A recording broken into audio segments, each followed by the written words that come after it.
Hello and welcome to the newly renamed St. Louis BATTLECAST. I'm your host Jake, and we are 10 days away from kickoff. Today we are covering the roster, a recap of the scrimmage, a more in-depth look at the rules, and a Week 1 preview. Now, it's time for that. It's that time of the week again. Let's get right into it.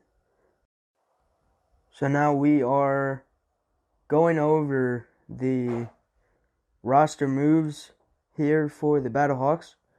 They have waived this is the long list. So they have waived quarterback Brogan Roback, tight end Connor Davis and Miquan Dean, wide receiver Davon Grayson, defensive tackle Marcus Hardison, defensive end Alex Jenkins, cornerback Trey Johnson, defensive end Aldrich Jones, guard Corin Curvin, running back Ray Lowry, cornerback Jay Liggins, wide receiver Damone Patterson, linebacker Matthew Thomas, defensive tackle Charles ta-amu, and wide receiver Terrence Williams. So Brogan Roback, who was promising and a fan favorite, was cut. Miquan Dean, who was a new addition. I guess he was unable to get the playbook down fast enough, and he was cut. Ray Lowry, a running back, he was selected last in the free draft by the Battlehawks. He was the Battlehawks' last pick. And they've also added tight end Wes Saxton, who was originally drafted by the Battlehawks. And then he signed a futures contract, got cut, and now he's back with the Battlehawks. Offensive tackle Kevin Bowen, wide receiver Daniel Braverman, defensive end Jamel Garcia-Williams, cornerback Marquez White, guard Sean Hickey, cornerback Trevon Reed, defensive tackle Kyrie Thornton, offensive lineman Brendan Watson are on the IR. The Battlehawks also have 3 Missouri natives on the roster. They are number 67, starting center, Brian Folkerts, number 85, wide receiver Marcus Lucas, and number 75, Brian Wallace. We also know quarterback Jordan ta-amu will be starting along with center Brian Folkerts. That's a little look at your Battlehawks roster moves. And let's get into the next segment, which is a more in-depth look at rules. And then we'll be going on to a recap of the scrimmage. And then we'll end off the episode with a Week 1 preview. So now let's go into a more in-depth look at the rules. So, as you guys know, the XFL has released the rules, and it's very interesting. We got 10 minutes to get ready for the second half. That is something notable. The thing, however, that intrigues me the most from an offensive and defensive standpoint is the double forward pass. Like, you could, for example, run a screen, have the defensive shift, and then have a wide receiver downfield for a touchdown. Example, ta-amu snaps the ball, throws the screen to Fitzgerald, defensive shifts over, Fitzgerald throws it to Washington for the TD, and as long as the ball is behind the line of scrimmage, it'll be a good play. It's going to be interesting, really, to see how Coach Long/Hayes attack that. Overtime is also going to be fun to watch, and it's like a shootout if you're new here, and it'll be interesting. But yeah, let me make a prediction here. There will be one coach to go for the 1-point option, and that is Bob Stoops. I think with his knowledge of the game, he may go for it and succeed a lot.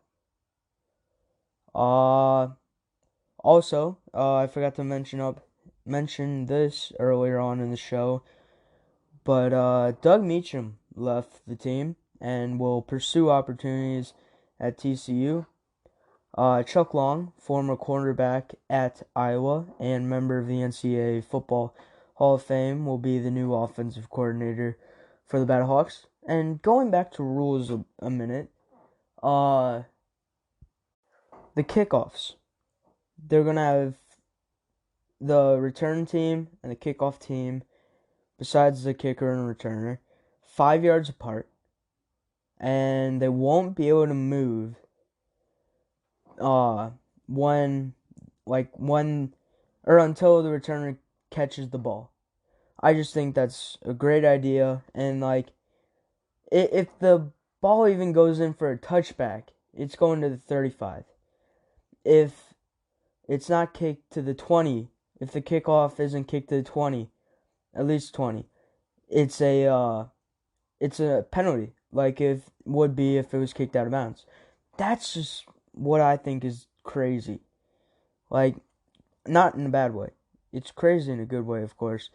I just think it's fascinating how much they're changing the game, but it's still football. It's gonna be the same product. It's just kickoffs, overtime, and punts really too are gonna be different.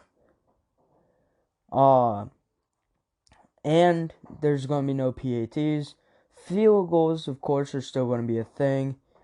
But yeah, I mean, it's just crazy how these things work, and I'm excited to see what this league has in store. So yeah, that's all I got on the more in-depth rules. So now let's go check and let's go over a Week 1 preview.